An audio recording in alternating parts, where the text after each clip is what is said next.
Lecture du livre d'Isaïe, chapitre 43, versets 16 à 21. Ainsi parle le Seigneur, lui qui fit une route à travers la mer, un sentier au milieu des eaux puissantes. Lui qui mit en campagne des chars et des chevaux, des troupes et de puissants guerriers. Et les voilà couchés pour ne plus se relever. Ils se sont éteints. Ils se sont consumés comme une mèche. Le Seigneur dit, ne vous souvenez plus d'autrefois. Ne songez plus au passé. Voici que je fais un monde nouveau. Il germe déjà. Ne le voyez-vous pas? Oui. Je vais faire passer une route dans le désert, des fleuves dans les lieux arides. Les bêtes sauvages me rendront gloire, les chacals et les autruches, parce que j'aurai fait couler de l'eau dans le désert, des fleuves dans les lieux arides, pour désaltérer le peuple, mon élu. Ce peuple que j'ai formé pour moi redira ma louange. Parole du Seigneur. Nous rendons grâce à Dieu. Voici le refrain du psaume. Le Seigneur a fait merveille.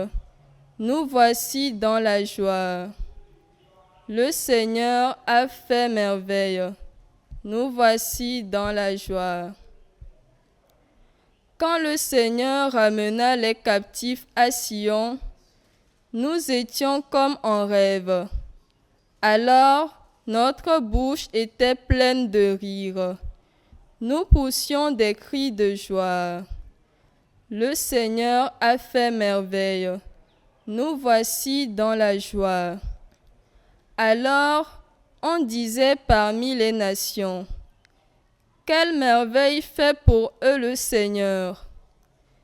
Quelle merveille le Seigneur fit pour nous!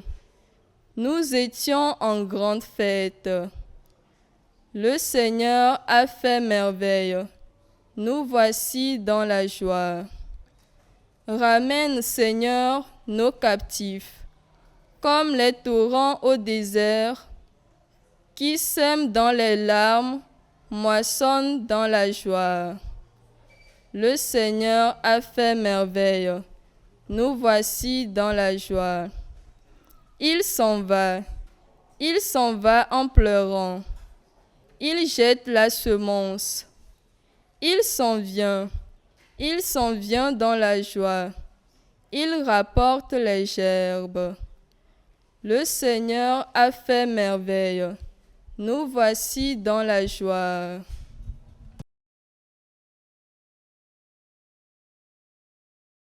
Lecture de la lettre de Saint Paul apôtre aux Philippiens, chapitre 3, versets 8 à 14. Frères, tous les avantages que j'avais autrefois, je les considère maintenant comme une perte à cause de ce bien qui dépasse tout, la connaissance du Christ Jésus, mon Seigneur. À cause de lui, j'ai tout perdu. Je considère tout comme des balayures en vue d'un seul avantage, le Christ, en qui Dieu me reconnaîtra comme juste. Cette justice ne vient pas de moi-même, c'est-à-dire de mon obéissance à la loi de Moïse, mais de la foi au Christ. C'est la justice qui vient de Dieu et qui est fondée sur la foi. Il s'agit de reconnaître le Christ, d'éprouver la puissance de sa résurrection et de communier aux souffrances de sa passion en reproduisant en moi sa mort, dans l'espoir de parvenir, moi aussi, à ressusciter d'entre les morts.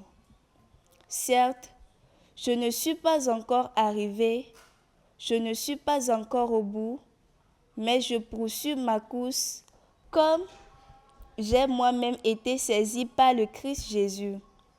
Frère, je ne pense pas l'avoir déjà saisi. Une seule chose compte, oubliant ce qui est en arrière et laissé vers l'avant, je cours vers le but pour remporter le prix auquel Dieu nous appelle là-haut dans le Christ Jésus. Parole du Seigneur. Nous rendons grâce à Dieu. Auprès du Seigneur est la grâce, près de lui la pleine délivrance.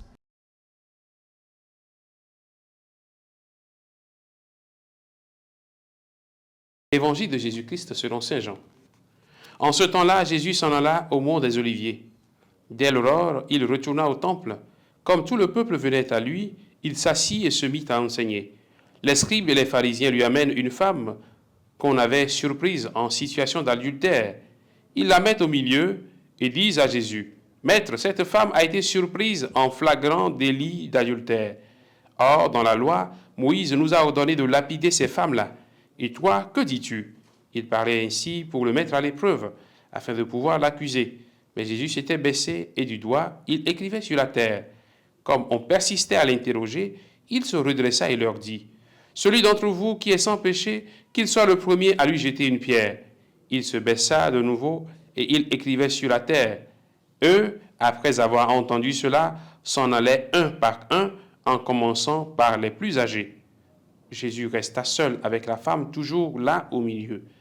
Il se redressa et lui demanda, « Femme, où sont-ils donc? Personne ne t'a condamné ?»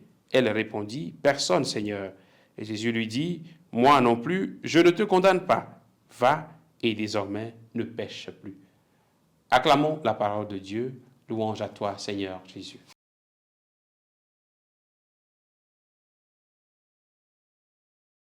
Bien-aimés de Dieu, frères et sœurs en Christ, nous sommes aujourd'hui le dimanche 6 avril, 5e dimanche du temps de Carême. Celui d'entre vous qui est sans péché, qu'il soit le premier à lui jeter une pierre. Des gens viennent à Jésus pour accuser ce dernier et pour accuser une femme qu'ils amènent avec eux. Jésus est accusé, lui, de transgresser la loi dans ses enseignements. Et la femme est accusée d'adultère. C'est su, c'est connu. Il fallait juste que Jésus tombe dans leur piège pour l'accuser et avoir les arguments pour le condamner et condamner aussi cette femme-là. Les paroles de Jésus envers les accusateurs mettent chacun face à lui-même. Et nous, que faisons-nous? Que faisons-nous devant les péchés flagrants de nos frères et sœurs? Que faisons-nous devant les scandales qui impliquent l'un de nos frères ou de nos sœurs, ou l'une de nos sœurs? Que faisons-nous face aux erreurs de nos responsables politiques et religieux? Que faisons-nous quand nous nous rendons compte que des faiblesses surgissent dans la vie de nos collaborateurs? Que faisons-nous face aux faiblesses de nos subalternes? Sommes-nous de ceux qui les humilient en public ou leur rappelons leurs fautes à chaque fois? Avons-nous ce droit accusateur pour juger, pour critiquer, pour condamner et désavouer ceux qui ont commis les fautes devant nous? Sommes-nous de ceux qui sont intransigeants quand il s'agit des autres, mais très indulgents quand il s'agit d'eux-mêmes? Sommes-nous de ceux qui salissent les noms de leurs frères et sœurs, souvent même sur la base d'une simple rumeur? Sommes-nous de ceux qui classent les gens dans notre cœur entre les bons d'un côté et les mauvais d'un autre? Où sommes-nous exactement? Je pense par exemple à cette fille enceinte, rejetée, jugée, critiquée, abandonnée de sa famille et de ses proches, alors qu'elle a été violée. Je pense à ce mari qu'on a accusé à tort d'infidélité parce qu'on l'a vu sur sa moto avec une autre femme. On peut citer encore bien d'autres exemples de jugement de nos frères et sœurs.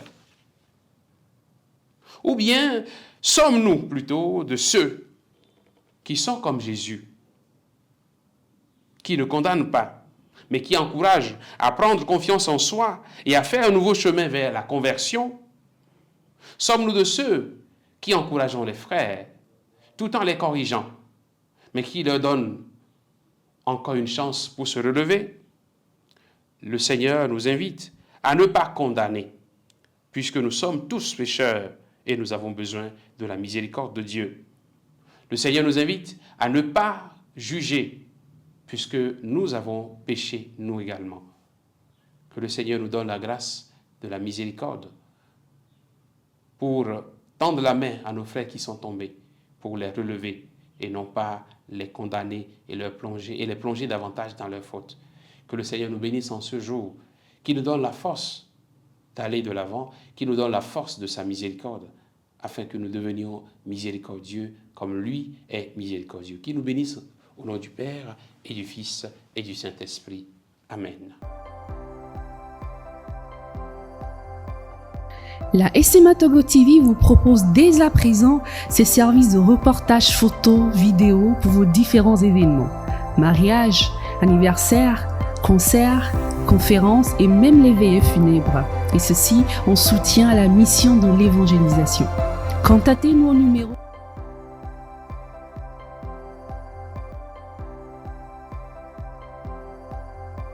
ou par email media@smatogo.com. SMA Togo TV, la première chaîne missionnaire.